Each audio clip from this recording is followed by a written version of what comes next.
na-realize ko na lahat tayo nasa trial and error phase.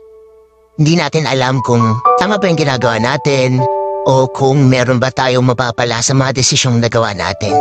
Yung realization na lahat tayo merong pinagdaraanan, na lahat tayo first time dito sa mga bagay na to, doon natin marirealize na lahat tayo pantay-pantay. Kaya mahirap rin na i-compare yung sarili natin sa iba kasi mali mo yung chapter 1 mo, chapter 10 na pala niya. Marami tayong hindi alam sa ibang tao at marami rin silang hindi alam tungkol sa atin. Kaya kung darating yung pagkakataon na bako-compare natin yung sarili natin sa kanila, yun yung kailangan natin iwasan. Mahirap pero kailangan eh. Kaya nga lagi nila sinasabi, compare mo yung sarili mo sa dating ikaw. Kasi dun mo makikita kung nag-improve ka ba, kung meron ba nangyari na maganda sa buhay mo, yung realization na lahat tayo may pinagdaraanan. Doon tayo nagiging pantay-pantay. Lahat tayo may hinaharap. Kaya huwag mo i-pressure yung sarili mo sa nangyari sa ibang tao.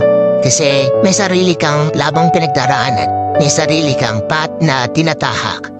At meron kang patutunguhan na ikaw lang talaga yung kailangang magdesisyon para puntahan yon, para makamit yon.